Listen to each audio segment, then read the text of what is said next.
اعوذ باللہ من الشیطان الرجیم بسم اللہ الرحمن الرحیم۔ السلام علیکم ناظرین، اس وقت ہم موجود ہیں نجف اشرف میں اور ہماری خوش قسمتی ہمارے ساتھ جو شخصیت موجود ہے، یقیناً آپ کی شخصیت کسی تعارف کی محتاج نہیں ہے۔ ہمارے ساتھ موجود ہیں جناب سید شجاع رضوی صاحب، اور آپ کے بارے میں شجاع رضوی صاحب میں کیا کہوں، آپ نے اس قدر ملت کے لیے کام کیا ہے، نوحہ خواہ بھی ہیں، منقبت خواہ بھی ہیں، دعاؤں کے حوالے سے بھی، دعائیں پڑھنے کے حوالے سے بھی پردرد آواز آپ کی اس پہ پہچانے جاتے ہیں، آپ بہترین مؤذن بھی ہیں، آپ نے بہت زیادہ بعض اسلامک موویز کے اندر آپ نے جو ہے وہ ایک as a voice over artist کے بھی کام کیا، آپ کی بہت لاتعداد خدمات ہیں۔ سب سے پہلے آپ کی خدمت میں سید الشہداء کا پرسہ پیش کریں گے اور آپ کی خدمت میں سلام عرض کریں گے۔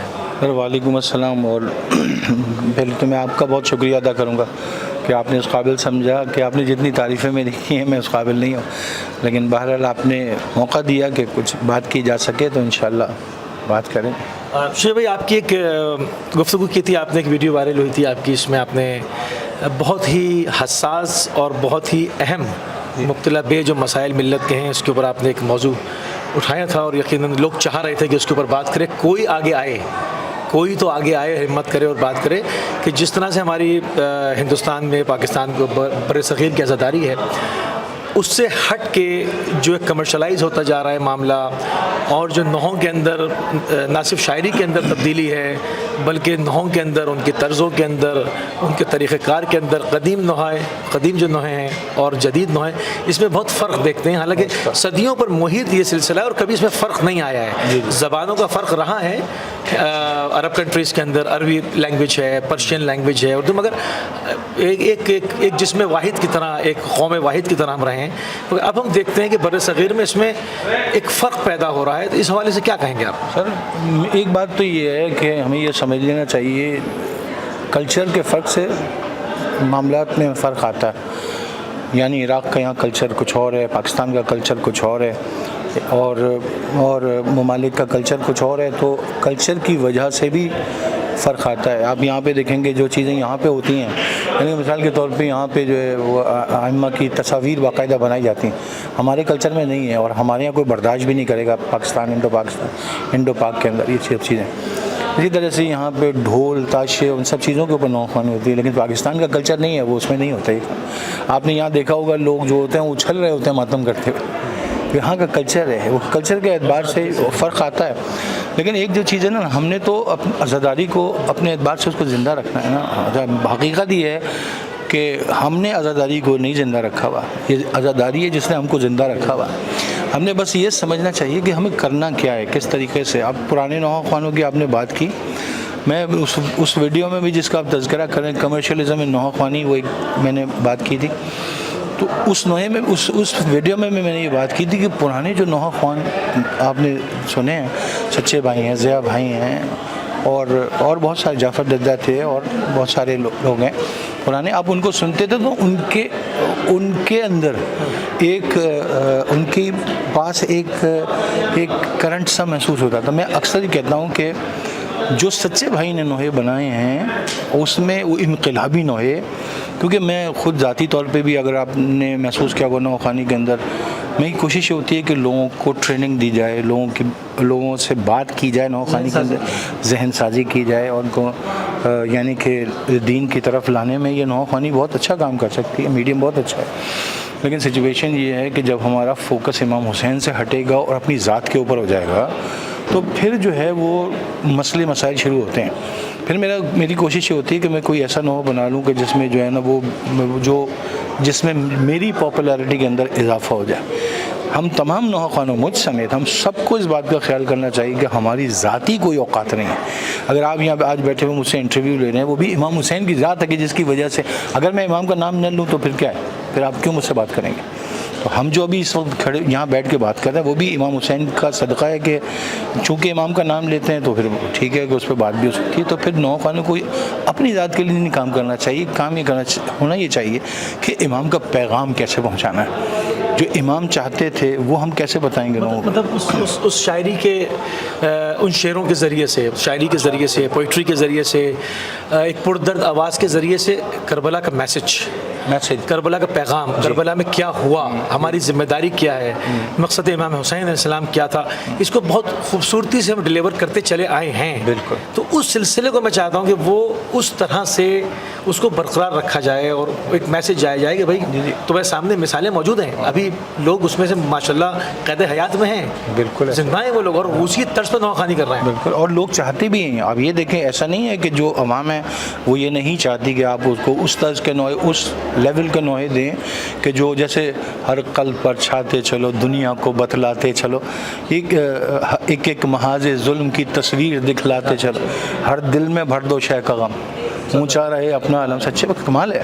میں سمجھتا ہوں کہ ISO جیسی انقلابی تنظیم بھی اس طرح کے انقلابی نوعے نہیں برپا کر سکی جو سچے بھائی نے کر دیے ماشاءاللہ. تو میرا کہنے کا مقصد یہ ہے، اس کے علاوہ پر درد نوعے یہ میسج ورلڈ وائڈ جاتا ہے، 24/7 جاتا ہے. بالکل. ہر وقت لوگ گاڑیوں میں اس کی جو معنویات ہیں وہ اثر کرتی ہیں. بالکل. آج بھی ایسا ہے کہ لوگ اچھا کام کر بھی رہے ہیں، لیکن شاعروں کو اور نوخوانوں کو میرا خیال ہے ذاتی طور پہ مجھ سمیت میں اپنی بات کر رہا ہوں، ہمیں اس بات کا خیال کرنا چاہیے کہ کوئی بھی بات ایسی نہ ہو کہ جس کے سبب جو ہے نا وہ کربلا کا جو واقعہ سچا واقعہ ہے اور جتنا اوتھینٹک واقعہ ہے جو ہسٹری میں ثبت ہو گیا اس پہ کوئی آنچ ہے. لوگ کہیں گے یار ایسا ہو ہی نہیں سکتا، ایسا ہوتا ہی نہیں ہے، کوئی ایسی انلاجیکل بات نہ ہو، اور جو ہوا نہیں ہے ہم اس کا تذکرہ کریں یا ویسی باتیں کریں. تو یہ ان سب باتوں اور جو ہوا ہے وہ کیا کم ہوا ہے، کیا کم ہوا جس میں انسان کو جو ہے وہ ایک فرضی کوئی بات کرے، کیونکہ جو ہوا ہے وہ اتنا ہوا ہے کہ اس کی کوئی حد نہیں ہے.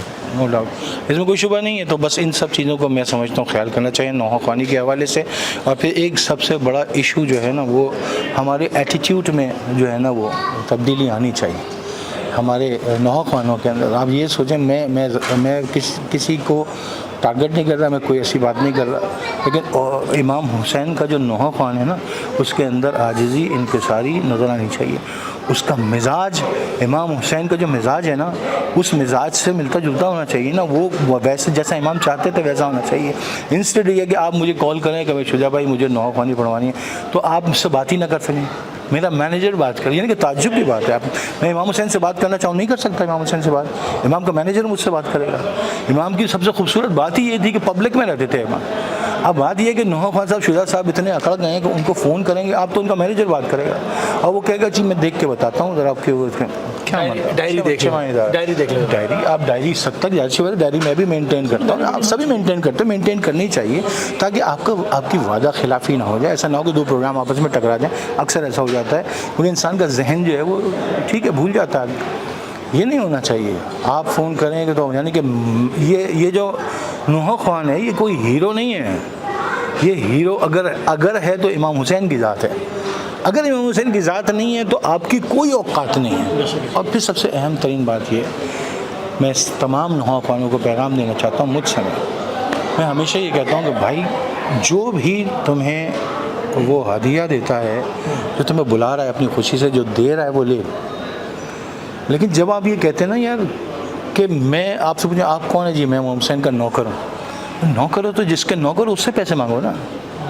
پھر آپ اس سے کیوں مانگ رہے ہیں جس کے گھر جا رہے ہیں حضرت آگے؟ وہ جو دے آپ کو آپ سے لے لیں. وہ کوئی ظاہر سی بات ہے امام زین العابدین علیہ السلام نے بھی پڑھنے والوں کو دیا، آپ لے لیں. لیکن میرا ذاتی خیال ہے اگر یہ ڈیمانڈ کرنا، کتنی بڑی بات ہے کہ اس کے اوپر سند موجود ہے جی اور صحیح حدیث صحیح ہے کہ امام زین العابدین علیہ السلام نے مینا کے اندر جی حکم دیا کہ نوحہ خوانی کی جائے میرے جد مظلوم کے اوپر، اور نوحہ خوانی کی جائے. اس کا اتنا اثر رکھتا تھا تو امام نے کہا وہ گریہ کیا جائے، بکا کیا جائے تاکہ جو حجاج وہاں سے گزر رہے ہیں وہ سنیں، ان کو پتہ چلے. کیونکہ اس زمانے میں انٹرنیٹ، ٹیلی فون، مواصلاتی رابطے نہیں تھے کہ وہ قافلے رکیں پوچھیں گے کیوں رو رہے ہو، حجاج بیٹھ کے کیوں رو رہے ہیں، تو کہیں گے کربلا میں سید الشہداء کے ساتھ ایسا کیا، آل رسول کے ساتھ ایسا کیا، سبط پیغمبر کے ساتھ ایسا کیا. تو اس میں اتنا اثر اور اتنی معنویات، اتنی روحانیات ہے کہ اس نے پوری دنیا کے کونے کونے میں اس پیغام کو پہنچا دیا. تو اس کے اثر سے کیا ہم اس کو کم لے گئے ہیں یا ہم اس کے اثر کو سمجھ نہیں رہے ہماری یہ جنریشن؟ اس حوالے سے آپ کیا کہیں گے؟ میں یہ کہہ رہا ہوں نہیں سمجھ رہے. اور ود آل ڈیو رسپیکٹ علماء کرام و ذاکرین ہوں، علماء کرام تو کی بات تو نہیں کرتا میں، لیکن ذاکرین ہیں، ہمارے قبیلے کے لوگ ہیں، خواہاں منقبت خواہاں حضرات، ان کو یہ بات بالکل اپنے میرا خیال ہے کہ ذہن نشین رکھنی چاہیے. آپ کا نوخوانی جو آپ کر رہے ہیں، جس میں لوگ یہ سمجھ رہے ہیں کہ آپ امام حسین کو ریپرزینٹ کر رہے ہیں، آپ کا لائف اسٹائل ویسا ہی ہونا چاہیے، خاشع ہونا چاہیے. وہ آپس میں ٹکرانا نہیں چاہیے. یعنی کہ مثال کے طور پہ اگر آپ لینڈ کروزر سے اتر رہے ہیں نا، اور بڑی بڑی گاڑیاں آگے پیچھے چل رہی ہیں، تو یہ میں ذاتی طور پہ سمجھتا ہوں مطلب گاڑیوں کی قطار سے لینڈ کروزر سے اتر کے اور ممبر پہ جا کے سیرت امیر المومنین کو بیان کریں اور کہیں گے جی وہ جو کی روٹی کھایا کرتے تھے اور ان کے پاس جو ہے وہ کپڑوں میں یہ امام کی سیرت سے میل نہیں کھاتا، میل نہیں کھا رہا نا، میل نہیں کھاتا. اب میں خدا نہ خواستہ اپنی بڑائی نہیں کر رہا، خدا سب سے بڑا ہے، اس کی ذات بڑی ہے. صرف سمجھانے کے لیے کہہ رہا ہوں اپنے دوستوں کو. میں اپنا نہ مینیجر رکھتا ہوں، نہ اپنے ساتھ کسی کو لے کے جاتا ہوں. میں اپنی گاڑی میں جو خدا نے چھوٹی موٹی گاڑی دی ہو اسی گاڑی میں جاتا ہوں، اور خود جاتا ہوں، خود آ جاتا ہوں. نہ میں کسی سے کوئی ڈیمانڈ کرتا ہوں. لیکن یہ میں خدا نہ خواستہ اپنی بڑائی نہیں کر رہا، میں یہ سمجھتا ہوں کہ نوحہ خان کو ایسا ہی ہونا چاہیے. اگر اس میں کوئی خرابی ہے تو آپ مجھے بتائیں تو میں اس کو درست کرنے کی کوشش کروں گا. لیکن میں اگر یہ ڈیمانڈ کروں نا کہ بھائی مجھے 3 لینڈ کروزر چاہیے اور کس لینڈ کروزر میں بیٹھا ہوں گا یہ نہیں پتہ ہونا چاہیے کسی کو، اور میرے پیچھے آگے پیچھے موٹر سائیکل چل رہے ہیں. اور میں اپنی عوام سے بھی کہوں گا یار کیا کرتے ہیں آپ، میرے سمجھ میں نہیں آتی بات. میں بھی کہیں جاتا ہوں تو آپ کیوں آپ گرد وہ اکٹھا ہوتے ہیں ایک دم سے، اور کیوں زلجھنا بنا کے نکلتے ہیں، کیا چیز ہے؟ اس بات کا خیال کرنا چاہیے کہ واقعہ پورا امام علی علیہ السلام کا، آپ ایران پہنچے ہیں تو آپ کو لوگوں نے گھیر لیا، اور آپ کو جو ہے نا جس طرح سے آج نوحہ خانوں کو گھیر لیتے ہیں، اب آپ سوچیں نوحہ خانوں کو اتنا گھیرتے تو امام کو کس طرح سے گھیرا ہوگا. امام نے ہٹا دیا، ہٹو کیا کر رہے ہو، یہ نہیں ہونا چاہیے. اس سے تمہارے لیے ذلت ہے، اور اس کے لیے حکمران کے لیے جو یہ بیٹھا ہوا اس کے لیے وہ غرور کا باعث بن جاتی ہے چیزیں. مفہوم کچھ ایسا ہی ہے، مجھے ایگزیکٹ واقعہ ہے ابھی ذہن میں. ہاں تو آپ جتنے بھی عوام کو بھی یہ چاہیے، کیا کر رہے ہیں آپ، ہم سے محبت کرتے ہیں بہت اچھی بات ہے، لیکن یہ اس طرح سے کہ وہ گاڑیوں کو گھیرنے نہ، اور کہنے مقصد کہ عزاداری کو کمرشل نہیں ہونا چاہیے، گلیمرائز نہیں کرنا چاہیے. گلیمرائز آپ نے اچھا لفظ استعمال کیا، آپ نے اس کو گلیمرائز نہیں کرنا. کمرشل تو ٹھیک ہے وہ پیچھے چھپی ہوئی ہوتی ہے نا، پتہ نہیں چلتا کمرشل ہے کہ نہیں. شہید جعفر صاحب کا آپ نے کہا کہ جہاں تک ہماری آواز جا رہی ہے شہید کے لیے سورہ فاتحہ کی بھی گزارش کریں گے. شہید نے اپنی زندگی پوری بڑی سادہ، بہت سادہ، اور اس کلچر کو، اس رنگ کو جو عزا کا رنگ ہے، جو ہمارا صدیوں پر محیط ہے، جس دن سے سید الشہداء امام حسین علیہ السلام شہید ہوئے اس کے بعد سے جس طرح سے اہل بیت علیہ السلام نے تعلیم دی کہ عزاداری کس طرح کرنی ہے، اس رنگ کو انہوں نے اپنی پوری زندگی پر حاوی رکھا. اور تو ہم شہید سے کیا سبق لے سکتے ہیں دور جدید کے نوحہ خانوں کے لیے، ان کے اوپر ان کا اثر ہے؟ دیکھیں سر بہت خوبصورت بات ہے، آپ نے بڑی اچھی بات کی. میں نے استاد کے ساتھ 25 سال گزارے ہیں. اچھا نہ صرف یہ کہ ان سے پڑھنا سیکھا ہے، اچھا میں نے کبھی ان کی کلاس ایک ہی کلاس اٹینڈ کی ہے، وہ 6 گھنٹے کی تھی میں نے ایک ہی کلاس اٹینڈ کی، اس کے علاوہ میں نے استاد کی کلاس نہیں اٹینڈ کی، لیکن ان کے ساتھ 25 سال گزارے ہیں. ان سے سیکھا بھی ہے، بابولن ویڈیو لائبریری میں بیٹھ کے سیکھا بھی ہے، اور اس کے علاوہ میں ان کے ساتھ سوشل ورک بھی کرتا رہا ہوں. میں بہت قریب رہا ہوں استاد کے اس حوالے سے. تو میں آپ کو یہ بہت خوبصورت سوال آپ نے کیا، میں بتا دیتا ہوں، اور نوحہ خان کے لیے میسیج ہوگا. میں ایک دفعہ ایسا ہوا کہ میں نے استاد کا ایک کیسٹ ہم ریکارڈ کر رہے تھے، تو میں نے استاد سے کہا استاد یہ تیرے لال حسین، ان کا ایک کلام ہے، شہید ہو گیا کچھ اور تیرے لال حسین، جو رہ گئے ہیں اسے اب تو ہی سنبھال حسین، تو وہ پڑھ دیجیے گا. کہنے لگے یار وہ آپ اس میں جتنی جگہیں لگا سکتے ہیں آپ لگا دیجیے گا، پھر میں پریکٹس کروں. وہ جگہ ہم کہتے ہیں وہ سر کو ادھر ادھر کر کے وہ، تو بہرحال انہوں نے ریکارڈ کرا دیا میرے کہنے سے، مجھے فون کر دیا کہ میں ریکارڈ کرا دیا، اسے سن لینا. آپ یقین جانے جب میں نے سنا اور میں نے اس کو پڑھنے کی کوشش کی، وہ میرے پڑھنے کا قابل نہیں تھا، میرا گلا اس کو ایکسیپٹ ہی نہیں کر رہا تھا. وہ اتنا جتنے اشعار ہیں استاد نے ایک راگ سمجھے، ایک اس میں رہتے ہوئے، راگ میں رہتے ہوئے ہر مصرع الگ پڑھا، ہر مصرع الگ پڑھا. سمجھ میں نہیں آ رہا، میں استاد کو فون کیا ہو گیا تو میں پڑھ ہی نہیں سکتا.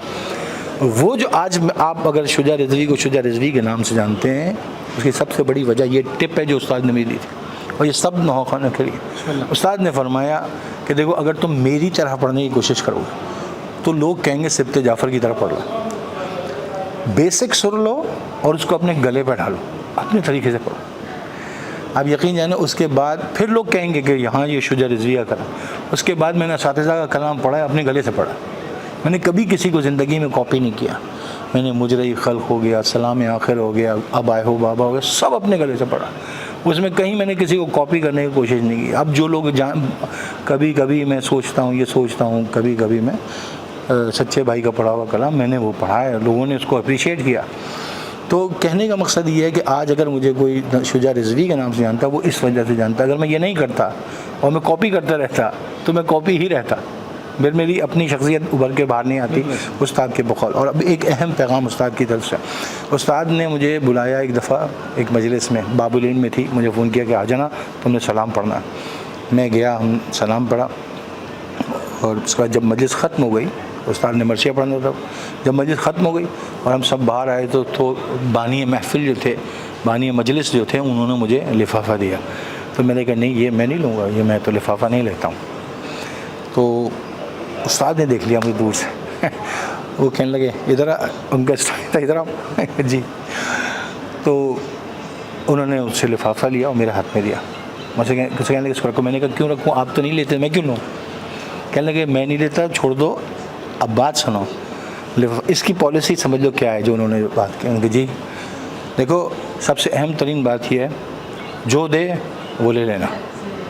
پہلی بات انہوں نے کی کبھی ڈیمانڈ نہیں کرنا، مانگنا نہیں، جو دے وہ لے لینا. اچھا جو کی بھی شرعی حیثیت کیا ہے، علماء کرام کے فتاویٰ موجود ہیں، صحیح ہے، لیکن بہرحال اس پہ وہ ڈیبیٹ ہے. انہوں نے کہا ڈیمانڈ نہیں کرنا کبھی، جو دے وہ لے لینا، اور لفافہ دیکھ کے فیصلہ نہیں کرنا. اتنی خوبصورت بات تھی، لفافہ دیکھ کے فیصلہ نہیں کرنا کہ میں اگلی دفعہ جاؤں گا کہ نہیں جاؤں گا. تو میں نے یہ اپنے پلو سے باندھ لیا. اور آج تک جو ہے نا، میرا اپنا ذاتی خیال ہے، میں نہیں کہہ سکتا کوئی یہ کہے گا کہ شجاع بھائی نے کبھی پیسے مانگے. میں تمام دوستوں سے، میرے سب پیارے بھائی ہیں، قطعاً امام حسین کی، یعنی کہ دیکھیں وہ قمر بھائی کا ایک شعر ہے، اگر مجھے یاد آ جائے تو میں آپ کو سنا دوں گا. نہیں مانگنا چاہیے. آپ کس بات کے پیسے مانگ رہے ہیں؟ مجھے اتنے پیسے دو گے تو میں آؤں گا. یعنی کہ میں یہ پوچھوں آپ کی حیثیت کیا ہے؟ سوری، کیا حیثیت ہے، کیا اوقات ہے؟ شجاع رضوی کی کیا اوقات ہے؟ کچھ بھی نہیں. جو کچھ ہے امام کی ذات ہے. تو مطلب آپ کس بات پہ مطلب وہ کر رہے ہیں، کیا کیوں مانگ رہے ہیں؟ یہ نہیں ہونا چاہیے مجھے. اور اس کے پہ ٹھیک ہے کہ اس پہ ڈبیٹ ہوتی ہے کہ بھائی یہ آپ شرعاً جائز ہے کہ نہیں جائز ہے، وہ ٹھیک ہے، علماء کے فتاویٰ موجود ہیں، میں اس کی بات نہیں کر رہا کہ فتوے کیا موجود ہیں. کیا میری اپنی ذاتی رائے ہے، ہر نوحہ خوان کو، ہر عالم کو بزنس کرنا چاہیے، کوئی کام کرنا چاہیے، کوئی کاروبار کرنا چاہیے. اس کو میں سمجھتا ہوں ذریعہ معاش نہیں بنانا چاہیے. تو میں بھی الحمدللہ بزنس کر رہا ہوں، میں بھی ایک اور مختلف بزنس، کبھی کچھ کیا. آج ریسٹورنٹ چلا رہا ہوں، ایک ریسٹورنٹ بنا کے بیٹھا ہوں، چل رہا ہوں. محنت کرتے ہیں، کوشش کرتے ہیں کہ ذریعہ معاش اس کو نہ بنائیں. اور آپ یقین جانا، مجھے نہیں پتا، اگر مجھ سے آپ پوچھیں نا کہ جو بھائی آپ کربلا آ سکتے ہو، تو میں شاید بولوں یار اتنا مہنگا ہو گیا، میں نہیں آ سکتا. اور میں آپ یوں سمجھیں کہ کم از کم 50 دفعہ آ چکا ہوں، اس سے زیادہ ہی ہوگا.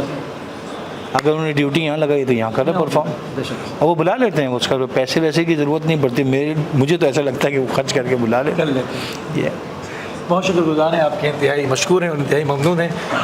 اربعین کی انتہائی مصروفیت کے باوجود نہیں سر، بس آپ نے ہمیں اپنا وقت دیا.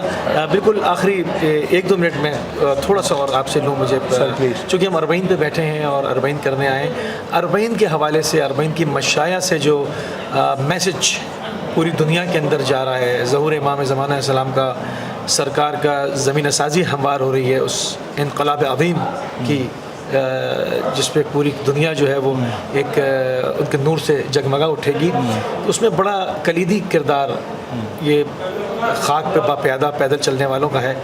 تو اس حوالے سے آپ کیا میسیج دیں گے جو آئے ہیں اور جو نہیں بھی آ سکے ہیں ان کے لیے، کہ ہمارا رویہ، باڈی لینگویج